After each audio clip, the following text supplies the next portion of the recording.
Kevin Mackintosh vertel verhale deur 'n lens, 'n wêreldburger met sy wortels in Afrika. Kevin, baie welkom, so lekker om jou hier te hê. Dit is lekker om hier te wees. If you should explain your photography or artistry, how would you?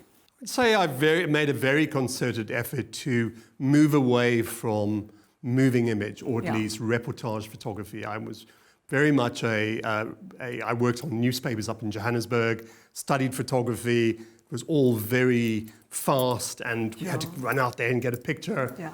And I moved away from that, particularly when I started my work in England, to very much make controlled imagery. Sure. So imagery that remains very still. So we think very carefully about the composition, the color, the light, everything. Wow. So it's a different slant. Completely. Yes. You have the ability to capture Africa, modern fashion, and the latest trends. Yes. How did you train your eye to be able to do that? It's very interesting because I suppose obviously having had the luxury of spending time in America, in New York, Yes. I had a studio there and in London.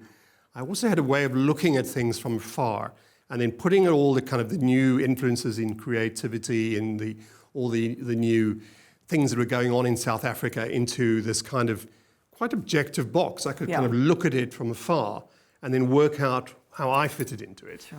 And that for me was a real challenge. Wow. So, And what inspires you to put that artistry together? I work very closely with a very strong production team. I always kind of emphasize they are so much part of my complete picture. Yeah. Particularly one chap, Daryl McGregor, who works with me. He's the senior production designer for all my work. So he comes in, we work on all these concepts and ideas. We then go off, shoot things in the Karoo, shoot things all over Africa, come back at the studio, do various things. And yes, I would say it's a very considered and very collaborative thing. The last 6 years, you've been working on the art exhibition that will be taking place very soon right here in Cape Town. I'm very excited about it. Yes. Please tell us about it. Right, so we started this about 6 years ago. So very much with the idea of creating a body of work that could be seen as a little journey. So we started talking to Deepest Darkest a good year or so ago, and we've planned a solo exhibition, which opens on the 22nd of February. And it runs for 6 weeks. Wow. And very exciting.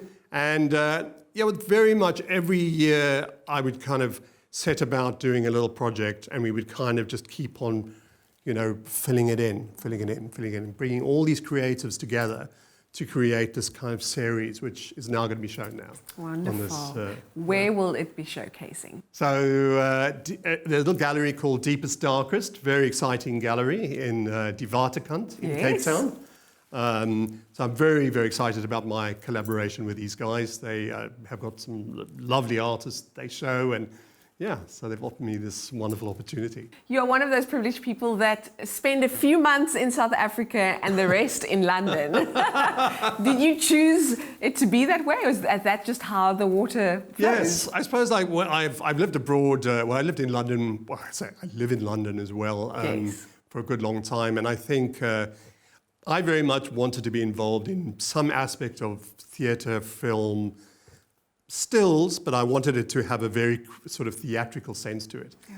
So I left South Africa with the idea of just developing that a little bit. So what I've done is now I've used what I've learned there, and I kind of bring it, and I've constantly, every year I've come back and we've worked on more and more of these projects, which just elaborate my creative slant, should we say. Wonderful. Yeah. We're looking forward to your exhibition on the 22nd of February, and thank you for popping in today. Baie dankie. Wonderful. Thank you so much.